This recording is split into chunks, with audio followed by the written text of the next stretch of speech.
Today we're going to be learning Masechet Taanit, starting our new Masechet with Daf Bet. The Masechet would always start on Daf Bet, not on Daf Aleph. Probably a printing thing, the way they printed them and how they counted the pages. Some people like to give all sorts of drashot on it. I want to, first of all, introduce anyone who's new to Daf Yomi. I want to just introduce you a little bit to learning Daf Yomi. What I always like to say is take Daf Yomi one day at a time, okay? It's don't look at it as a 7.5-year project. Although I do have to say it was very beautiful last night. We had siyums around the country. There were siyums all over. Thank you to all our lovely hosts for hosting all the different siyums. Yesterday, we were privileged to have in Ranana a woman who finished Shas, having started with Masechet Taanit. And it was a very special evening. It was a woman who's turning 70, who basically hadn't really learned Gemara most of her life, even though she was always surrounded by Torah, and later point in life decided, okay, I have a big career, I have family, I have all this, but now it's time to make time for learning. So it's very inspiring. But you don't have to look at it as a 7-year commitment. Look at it one day at a time, and either it'll work, you'll fit it into your schedule somehow. Also, another thing, you're always kind of coming in the middle. It's not a book that starts in the beginning, middle, and end. Okay, even starting Masechet Taanit to a certain extent, okay, you're kind of in the middle, but it doesn't really matter because everything is really in the middle. And it's almost one of the things that we're going to see right now in today's daf, that they're even going to address that issue. On our website, we have a getting started page. So if you're really new to Gemara, you can read that. It's a page that over time will develop even more, but it's got a few basic facts about Gemara. We're always here. If you have questions, you can join a community and a WhatsApp group that you can connect with women in your community that are learning. You can ask questions. It's also a nice forum to have. And I just want to congratulate everyone who both finished the last Masechet or anyone who's starting to learn today. It's an amazing thing. Any daf of Gemara you learn is a great accomplishment. And so welcome to Gemara. I want to also a few technical points. So we have WhatsApp groups, as I said, of communities. We also have WhatsApp groups where you can get a link to the daf every day. So it'll send you the link as soon as the daf gets posted. And then you can click on the link and go onto the daf, and you can see on the page on our site, and you can listen audio, you can see video. The video goes up a few minutes later because it takes some time to download, but usually about 5-10 minutes after the daf goes up, the audio goes up, the video goes up. You can also listen on all sorts of podcast applications, and both in the podcast application, or you can listen on YouTube. In the podcast application and on the website, I make a study guide. So here I'm going to just show you an example and give you a little guide to the study guide, okay? Because I do it in color-coded and fonts, okay? Different fonts, using them to show, this is indicative of the different levels of Gemara that there are. Okay, the Gemara is made up of, it starts at the Mishnah as its basis, and then it goes off from the Mishnah into all different asking questions on the Mishnah, things that the Mishnah didn't mention. And it often quotes other materials from the time of the Mishnah. The Mishnah was compiled between the years 0 and 200. Okay, it was really put together by Rabbi Yehuda Nasi in the year 200, but there were all sorts of other sources roaming around that people would orally pass down, that they're constantly passing down during the time of the Gemara. But they're earlier sources. There's a hierarchy in the Gemara of the earlier sources, which are always considered more important, more valid, better than the later sources, which are the Amoraim themselves.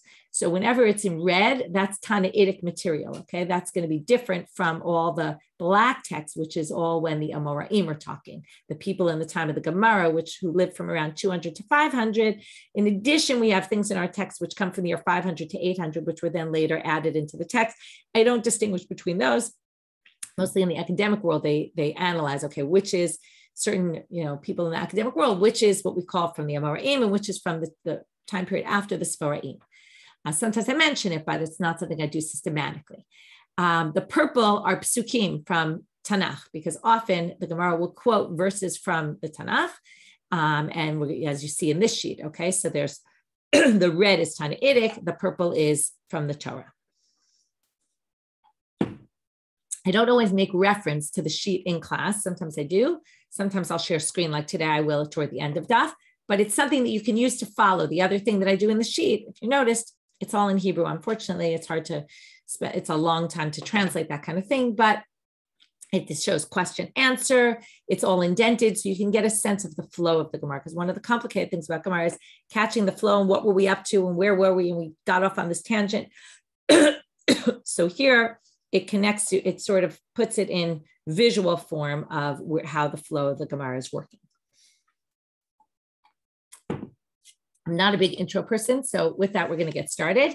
But I will mention, in terms of introductions, we're starting something new, which is we're going to have an introduction to every Masechet with Dr. Ayelet Lipson. It's going to kick off tonight at our Siyum.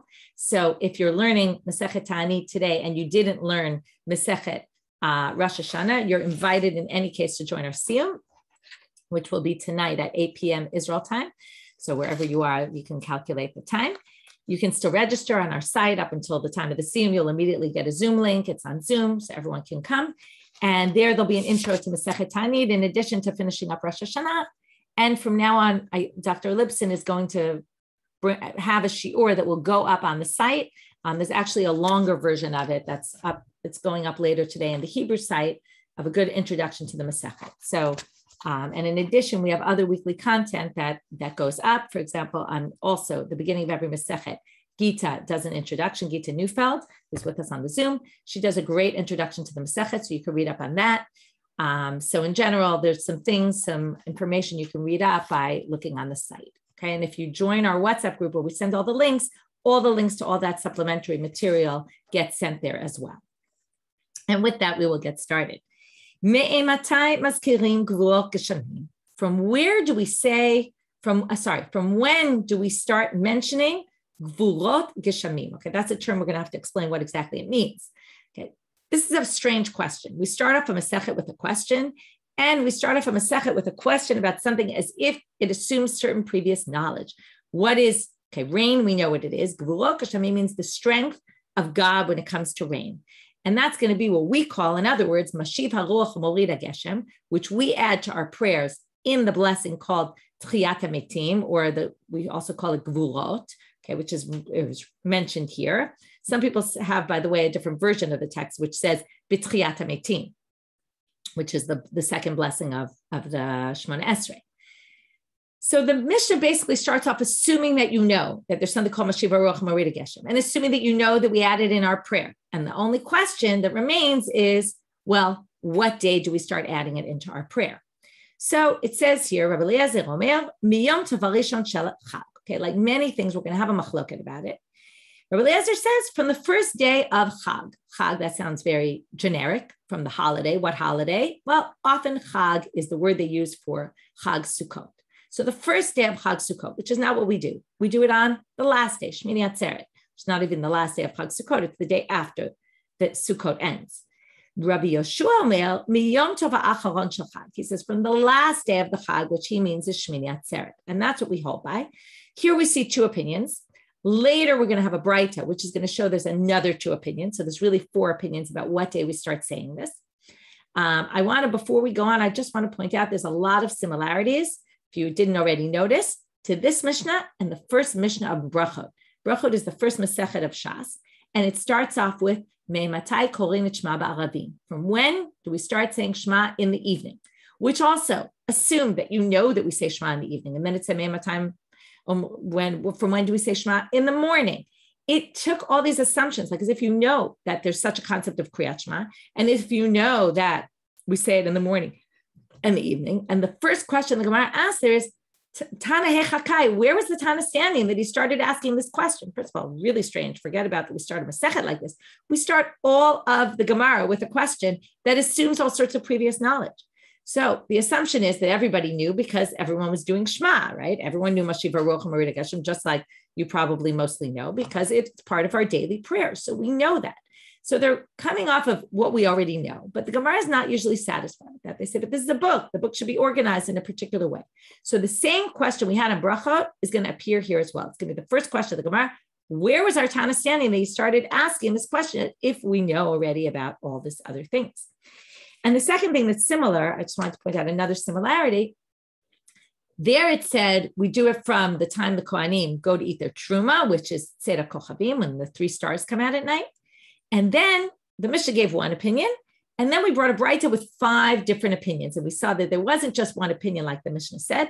And it's the same thing here, where we have a Mishnah, but by the time you get to the second side of today's daf, you're going to see that there's actually 4 opinions and not just 2. So it's very, very similar to the beginning of Masechet Brachot. Okay, so let's start reading. So we have these 2 opinions so far. Rabbi Eliezer, Rabbi Yoshua. Rabbi Eliezer says the first day of Sukkot. Rabbi Yoshua says we start on the last day of Sukkot. Amar lo Rabbi Yeshua. Now, this is something that's a little bit atypical for a Mishnah. It often appears in other Tanaitic sources, often the Tosefta, where we'll get a conversation between the two people about why do you say this? And why do you say that? So Amar lo Rabbi Yeshua, and each one tries to prove I must be right. If it rains on Chag Sukkot, it's a curse. It's a curse for it to rain. First of all, if you learn Masechet Sukkah, you remember that if it rains, remember, we go out and sit in our sukkah. If it rains, it's like they gave an analogy in the Mishnah. It's a parable as if someone is giving a cup of wine to his master and the master throws it in his face. That's the idea of it raining on Chag Sukkot. And additionally, it's an agricultural problem because it's not good for agriculture. It's too early for it to rain normally on Sukkot. So therefore, they say it's a curse. So why would we mention something that at that moment is going to be a curse if it comes? To which he says, Amar lo Rabbi Eliezer, I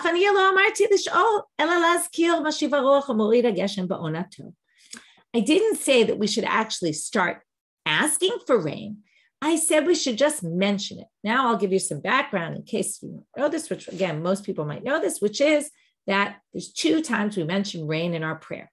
We mentioned it in the beginning in the first 3 blessings, which are blessings of praise. And there we praise God that he is Mashiv Haruach Morid HaGeshem, which means he brings the wind and he brings down the rain, right? He makes the wind blow and he brings down the rain. Then in the middle of the prayer, when we get to this bracha, B'tein bracha, which is all about sustenance, God should give us sustenance and things should grow well, we say there, B'tein talu matar bracha, which is a request to bring the rain. And it seems clear from the Mishnah, these are 2 different things, and we're going to see later, it seems they have 2 different dates when they start. And that's what his claim is. He says, I wasn't saying lish'ol, I was only saying lahazkir, to say Mashiv Haruach Morid HaGeshem. I'll mention already now, but we'll discuss this more when we get to the next Mishnah, which is that according to the Yerushalmi, okay, we're so used to that there's different dates, okay? For example, we say, right, if you're abroad right now, you're probably not yet saying B'tein talu matar bracha. It only starts on December 4th or 5th. If you're in Israel, it starts on the 7th of Mar Cheshvan. But Mashiv Haruach Morid HaGeshem, everybody says nowadays on Shmini Atzeret, which is like Rabbi Yeshua's opinion. So we split between it. In the Yerushalmi, they think that it's the exact same thing. And then they have to explain the Mishnayot. Okay, they have to give some explanation. And the explanation given there, or the understanding is they must understand the Mishnayot referring to the time of the temple. But when it's not the time of the temple, like now, according to the Yerushalmi, it's all the same date. And as soon as we start to mention it, and we'll see why it's connected with time of the temple, we'll get back to that later. Okay, so just so you know, there's a big difference between what appears in the Babylonian Talmud, which is our Talmud that we learn, and the Yerushalmi Talmud, which was written in Israel, not actually in Jerusalem, even though it's called the Yerushalmi, but mostly put together in Tiberia. And there it has, often there's different traditions, and there, according to them, they think that nowadays, once there's no temple, it's all the same date, which is interesting. Okay, so let's move on now. So he says, I don't understand why you mentioned them. So Rabbi Eliezer said, what do you mean? I didn't say, I'm just mentioning them. I'm not asking for rain. That we're going to do later. Amar lo, im ken la'olam yeh maskir. If you think that you can say Mashiv Haruach Morid HaGeshem on Chag Sukkot, when it's not a time for rain, then you should theoretically be saying it all year round. So why are you only saying it on Sukkot, starting on Sukkot until we haven't seen the end date? But we'll get to there soon, that it's obviously Pesach, that there seems to be no disagreement about, the first day of Pesach. So he says, so according to your theory, if you say it even when it's a Siman Kala, it's not a good thing. Theoretically, you should be saying it all year round. And that's where the discussion ends, according to this version that appears in our Mishnah. Later, we'll see a Braita with a little bit of a difference. Now the Mishnah continues. Okay, we don't, now, they were talking about maskirim, now they're talking about asking. But we only ask for rain. This really seems to say there's a distinction. I said you have to explain the Yerushalmi. The Yerushalmi would have to say only in the time of the temple, this would be true, that you only ask for the rain when it's near the time that the rains are supposed to come. Rabbi Yehuda Omer, however, in other than then, right, it's basically saying this discussion is about Mashiv Haruach Morid HaGeshem. We're not yet talking about B'tein talu matar bracha. What Samuch L'Gshamim is, we're going to have to see in the next mission. Rabbi Yehuda Omer. Now we're going to a different issue, which is on the day we start saying this, and the idea is that Rabbi Yehuda is saying, "Ha'over lifnei hateva b'yom tova acharon shel Chag." He seems to agree with Rabbi Yeshua that it's on the last day of Chag, meaning Shmini Atzeret. If you the chazan of that day, now we want to get into, well, when during the day do we do this? So he says, the person who's the chazan, that's what's called over lifnei teva. We're going to see the teva is the Aron Kodesh. So the person who goes to pray before the Aron Kodesh, meaning the shliach tzibur, the chazan, he is he's the rishon ha'acharon maskir harishon eno maskir. That means in shacharit he doesn't yet say Mashiv Baruch Morid HaGeshem. He only says it in Musaf. This we're familiar with. In Musaf we have what's called Tfilat Geshem. There's a special prayer for rain. There's a different in customs, whether it's said before, in Israel it's often said before Shmona Esrei, and then everyone in their own silent Shmona Esrei says it. Outside of Israel, in many places, again, there's always distinctions, but they normally say Geshem during the repetition of the Shmona Esrei, which means that each individual still says Mashiv, doesn't yet say Mashiv Baruch Morid HaGeshem until the Chazan says it when he repeats Shmona Esrei. But B'Yom Tov Rishon Shel Pesach, and the same kind of thing here, when we stop saying it, again, they're talking as if it's obvious to you, even though they didn't actually tell us that we stop saying it on Pesach. Harishon maskir, acharon eno maskir. The first person, meaning Shacharit, the Chazan and Shacharit, in the first prayer of the day, still says Mashiv Baruch Morid HaGeshem, but already in the afternoon, or not really afternoon, later morning, Musaf, the second prayer, he doesn't say it anymore. So now here comes our Gemara. Where was the Tana standing when he started with the same Matai? I told you we were going to have this question. It says Me'e Matai, from where? But where did he come off from? As if like we're in the middle of a conversation. What conversation was he continuing? So Tana Hatamkai, the Tana was standing there. Where is there? Now, he wasn't literally standing, but they say as if he was standing there. This is a Mishnah. I'll tell you in a minute where it is. Maybe you can remember. That said, when do we add, in which bracha do we add certain things? It said, when you have your Shmona Esrei. So in bracha number 2, which is also called Tchiyat HaMetim, because it talks about the resurrection of the dead, mentions it there. So you mention the strength of God if it comes to the rain in the blessing of Tchiyat HaMetim. Shoalim b'brakat hashanim, you ask for rain in the bracha of hashanim, which is the bracha of the sustenance that's in the middle of Shmona Esrei. And havdalah b'chonen hadat, on Saturday night, this happened last night, we added into the davening a bracha of havdalah. Okay, we don't only say it in havdalah ceremony, but we also say it in the tefillah, in the bracha of chonen hadat, which is the 4th blessing. So we have, and the brakat hashanim is the 9th blessing. So we have this Mishnah. Where was this Mishnah? This Mishnah was in Brachot. Okay, now why is that strange? Well, anyone who started learning the cycle knows that 2 years ago, in fact, we already just got to a quarter of the Shas for those who have been learning since then. So that was a long time ago. We learned Masechet Brachot. So we're basically saying that our Tana was standing. The Tana is the person who put together the Mishnah. He was kind of continuing this Mishnah all the way back from Masechet Brachot, which is strange for 2 reasons. Number one, it was so far back.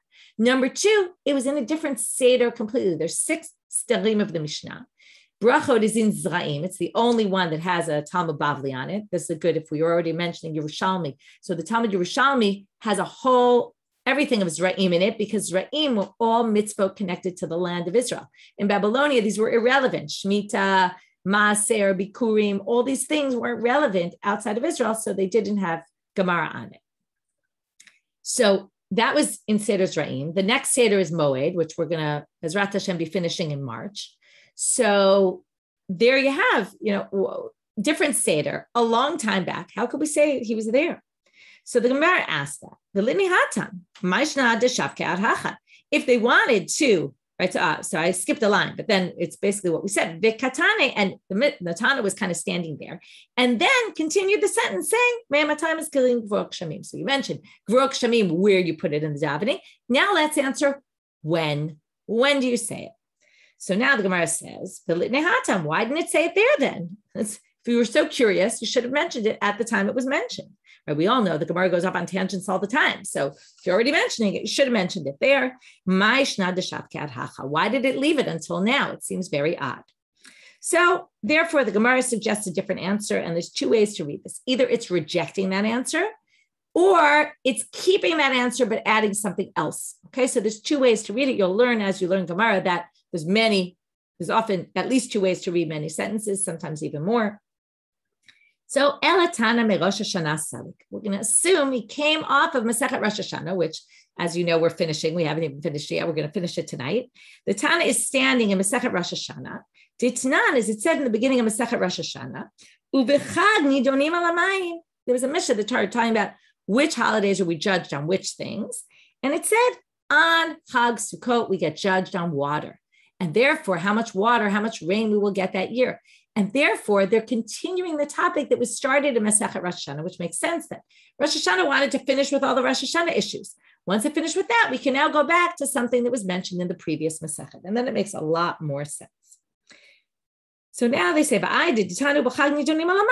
since they were already talking about we get judged for water, for the rain, so then it said, from when do we start talking about God's strength to bring the rain? So now the Gemara wants to ask a question on the language used in the Mishnah. Why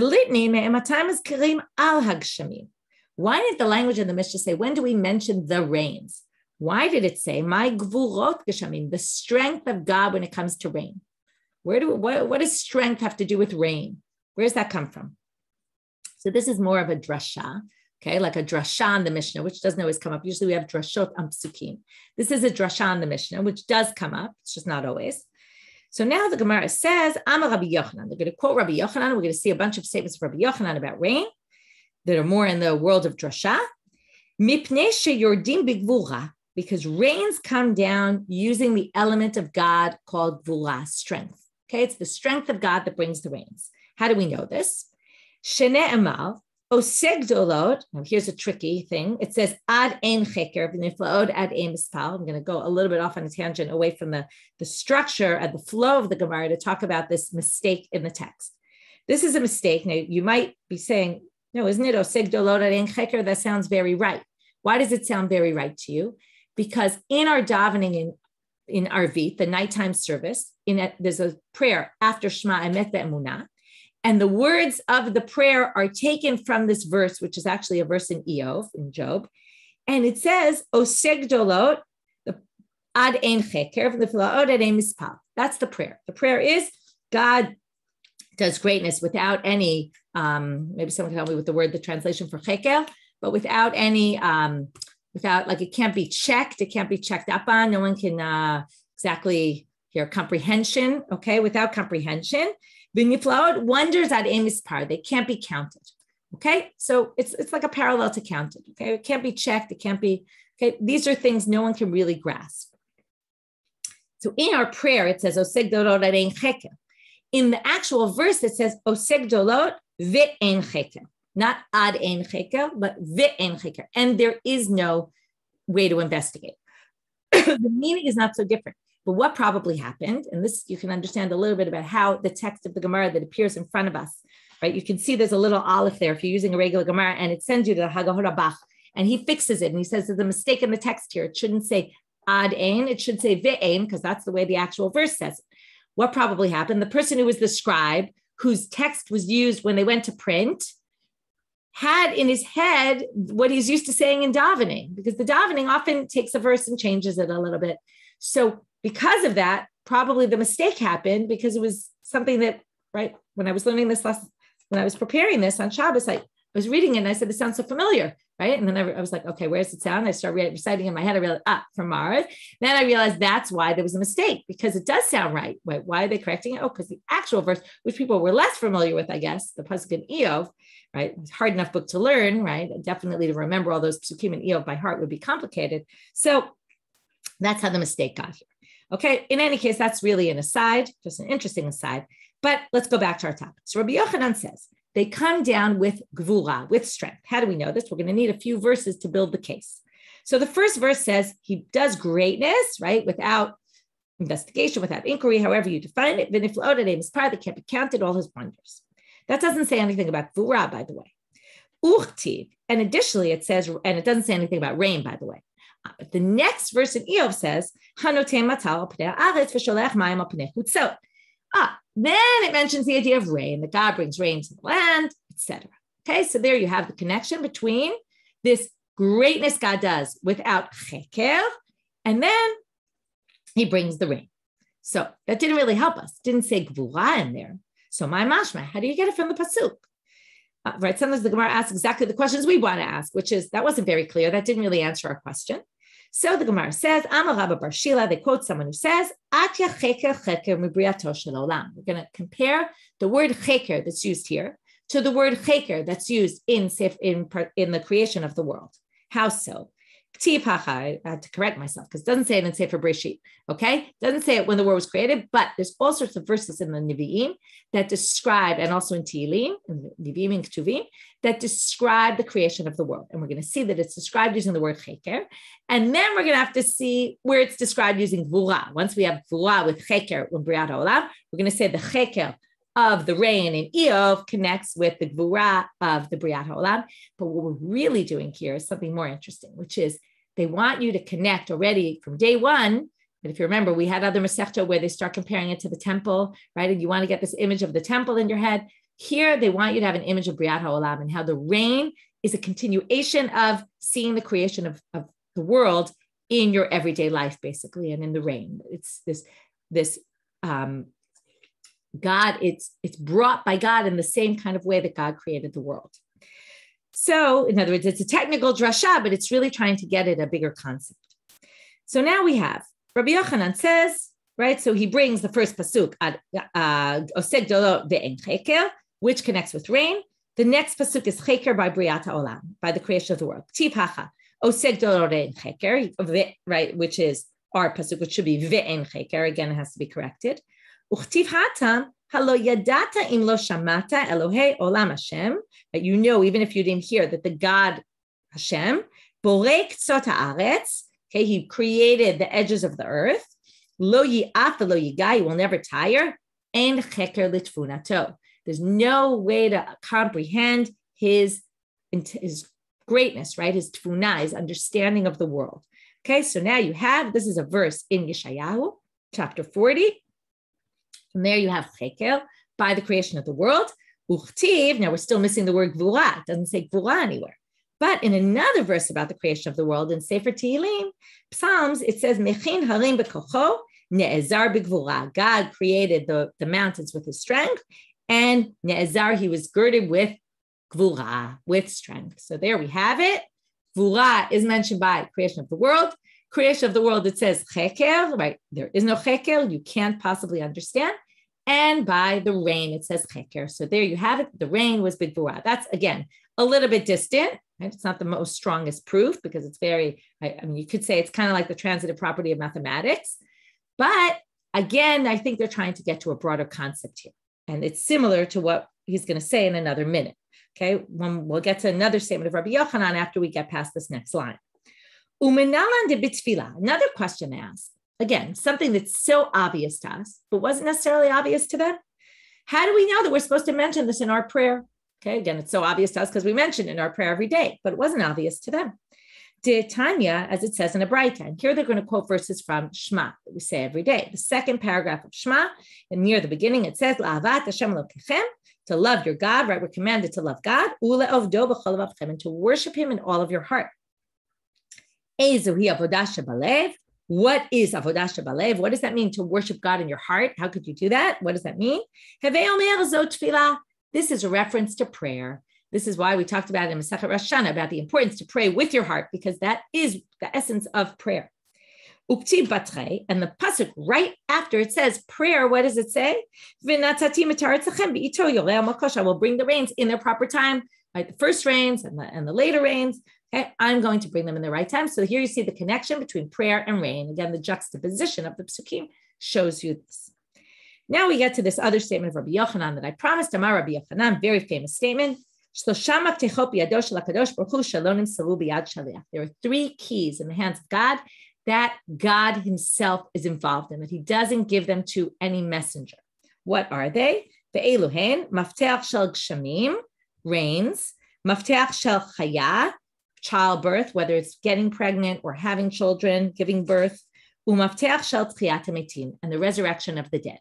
Okay, these are three things that are connected, right? These the rain, the childbirth, and the tchiyat hametim.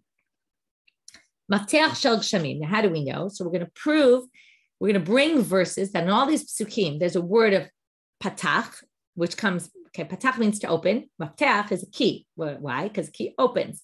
So we're going to see the root mafteach, patach, with Hashem. Hashem is going to open. So we're going to see it's Hashem who opens these things and not any messenger, any angel, some intermediary. God does it himself. And then someone's going to suggest a fourth, and we're going to have to explain why Rabbi Yochanan didn't say the fourth. So let's start.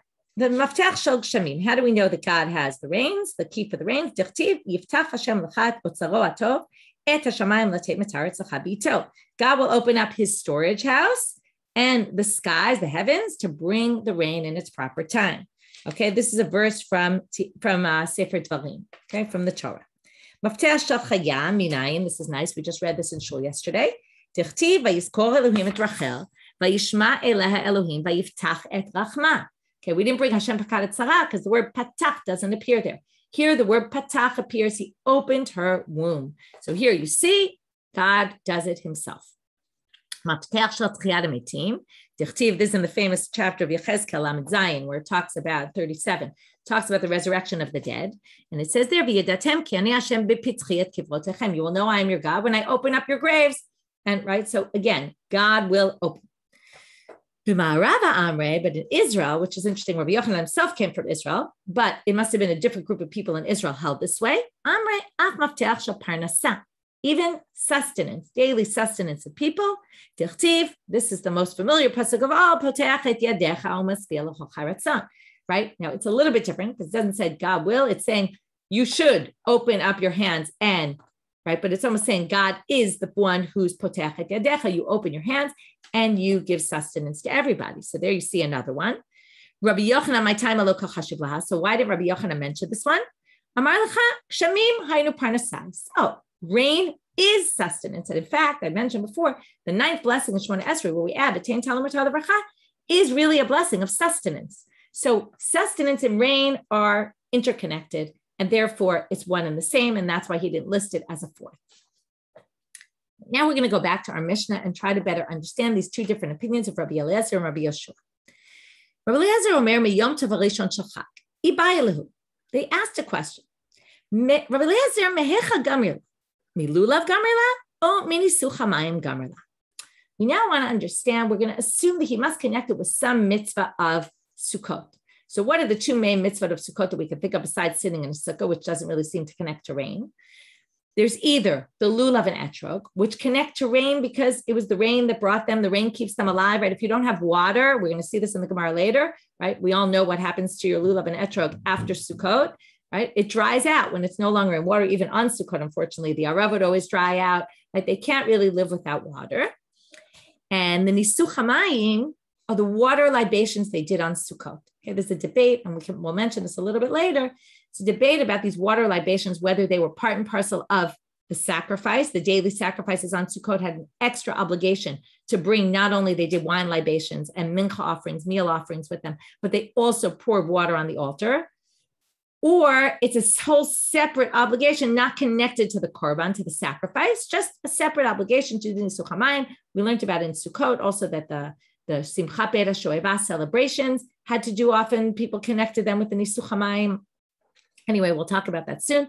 But the Nisuch HaMayim seems it's a main theme because water, B'chag Nidonim Al HaMayim, that's when God decides how much rain we're going to get. So that would actually seem the more obvious option to connect, right? If you remember, for those who learned Sukkah, we didn't really connect with the Arba Minim and water. Okay, so we're going to see it's very interesting that today they are going to, and it's interesting that this whole, right, this is something that teaches you a little bit about Gemara. They don't always tell you everything in the Masechet in its proper time. Okay, we often learn about things that weren't mentioned where they should have been mentioned, and they get mentioned in other places. So this idea of connecting between lulav and etrog and all the four species to water really comes up here only.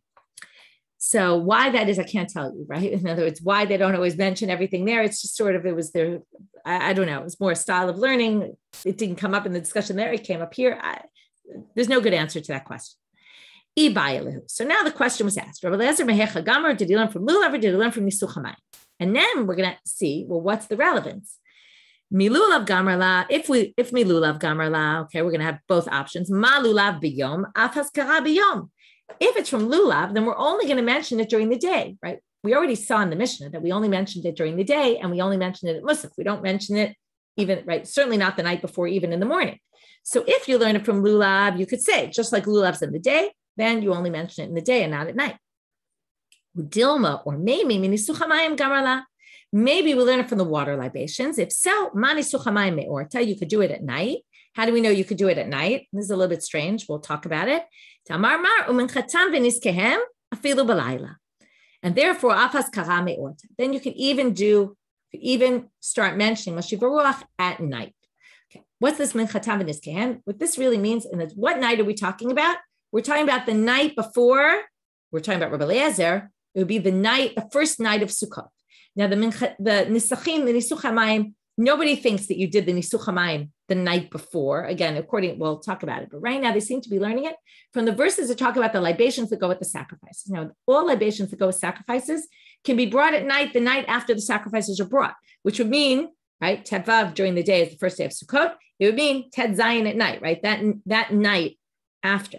It wouldn't really mean the night before. But since theoretically it can be brought at nighttime, therefore we would say it at nighttime even on the first night of Sukkot, even though theoretically this idea doesn't apply.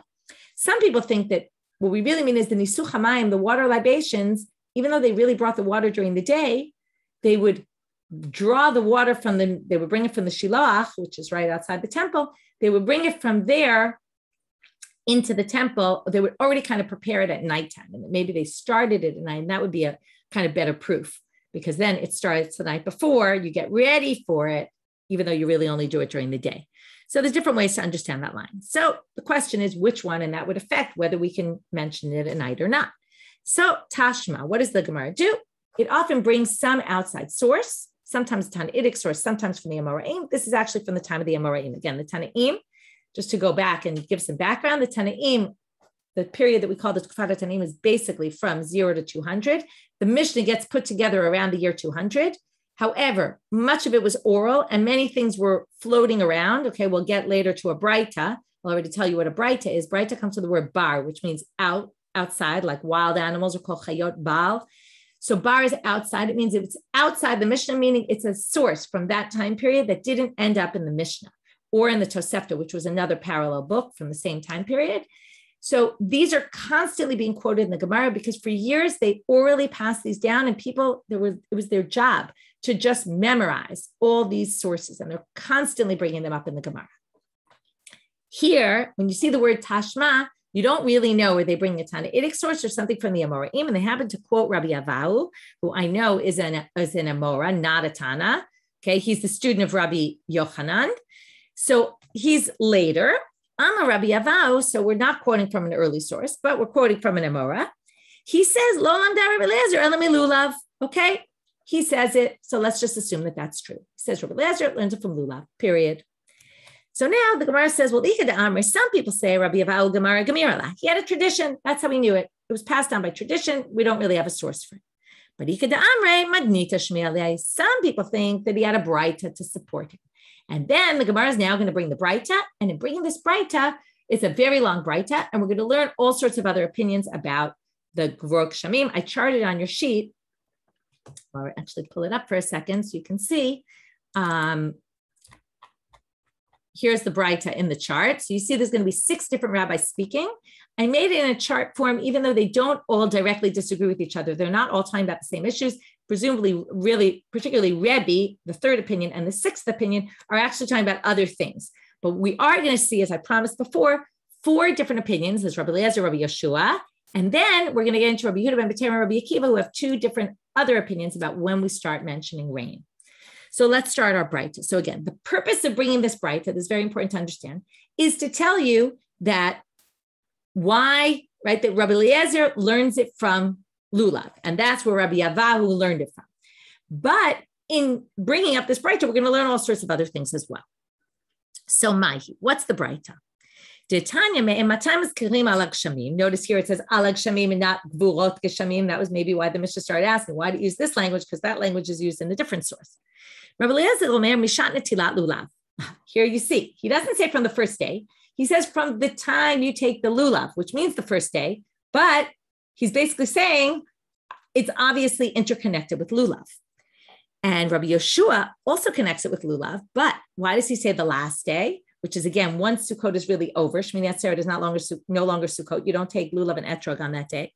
He says, Mishat hanachato. It's when you finish with the lulav and etrog, then you start mentioning V'urok Shamim. So they both connected to lulav and etrog, but in a different way. Amar Rabbi Eliezer. So now we're going to have a little bit of a repetition, although we're going to add this thing about the Arba'at HaMinim. So we'll start with something new, and then we'll go back to the discussion they had in our Mishnah.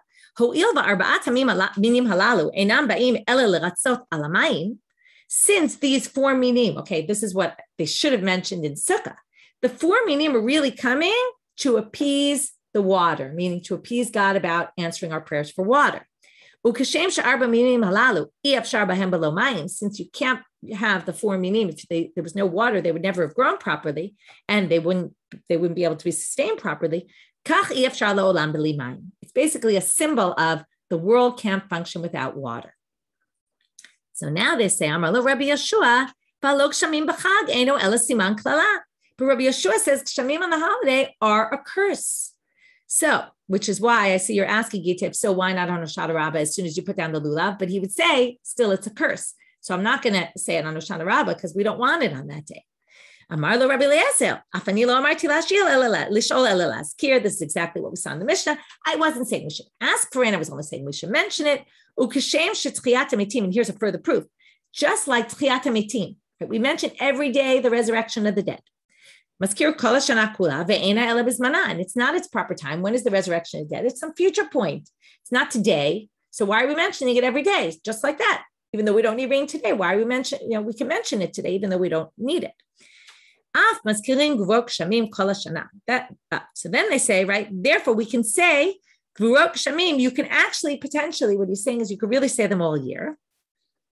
Right? Even though we only really want them at a certain time. He basically says if you feel like saying Mashiv Baruch Morida Geshem all year long, he doesn't see a problem with it.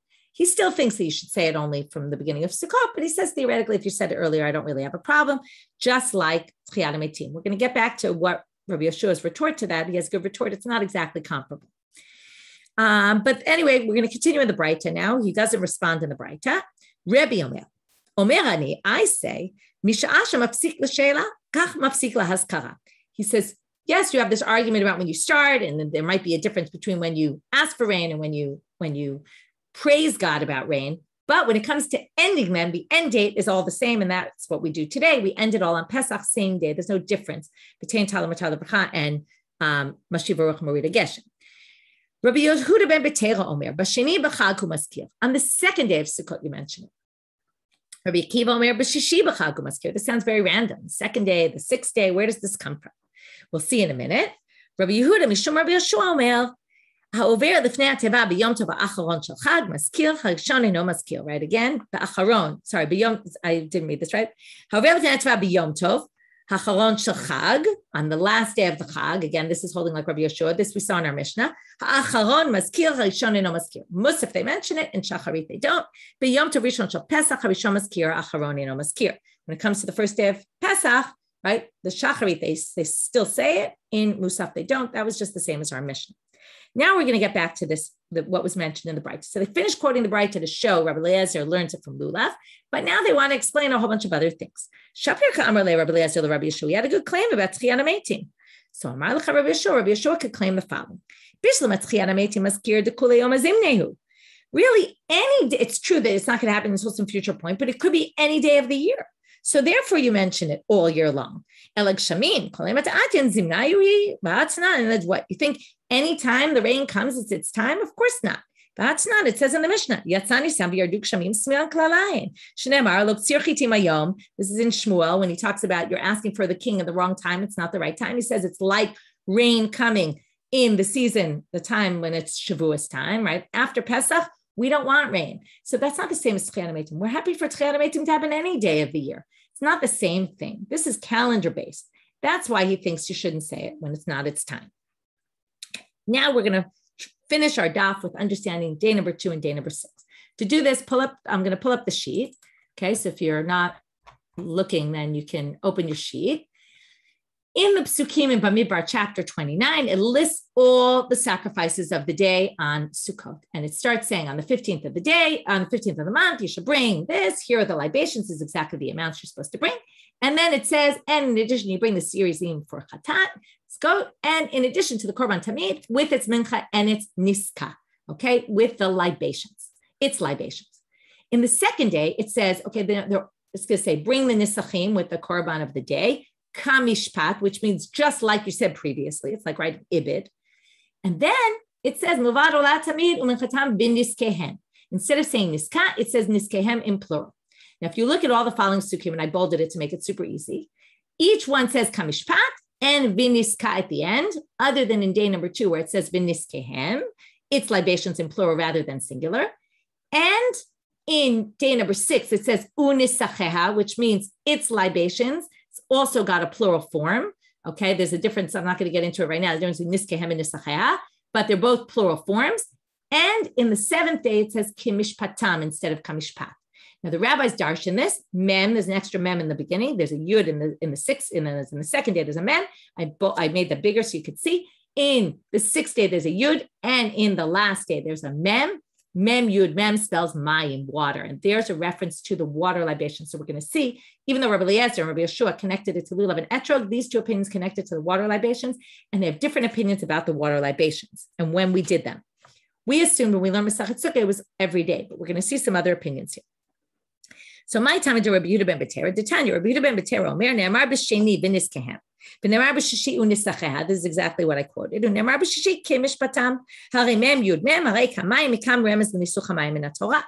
that's what I just explained. Now he says, the first mention of it comes in the second day. Therefore, must be they started the libations on day number 2, and therefore they mentioned the rain on the first mention of it in the Torah, day number 2. Okay, that's when we start saying Mashiach Baruch Marita Gesh. Rabbi Kiva Omer b'shishi b'chag u'maskil shene'emar b'shishi unisacheha, which is plural, and there they say b'shnei nisuchim hakatuv medaber. It's a reference to 2 libations, echad nisuch hamayim ve'echad nisuch hayayim. Not only do you bring wine libations, you also bring water libations, and that's a reference because nisuch hamayim doesn't come in the Torah explicitly. That's where they learn it from. Okay, and therefore they question, wait. Maybe it's saying maybe it's saying bring double the portion of wine libations on that day. Says, no. He agrees with this reference of mem yud mem that it's mine, but he thinks the key is on day number 6 when it says 2, and therefore only on the 6th day would you start bringing the water libations, and that's why on the 6th day you start asking for rain. We'll finish up the section in tomorrow's daf, so we will end here. Again, what we saw is a machloket. We started with a Mishnah with a machloket of 2 opinions. We ended with 4 opinions about is it the first day, the second day, the 6th day, or the 7th day, or the 8th day. And then also it was a bit of a comparison. Do we learn it from lulav or do we learn it from this nisuch hamayim? And we also had this interesting comparison to the rain, to creation of the world. With that, we'll finish our daf today. Have a great day, everyone. Thank you, everyone, for joining.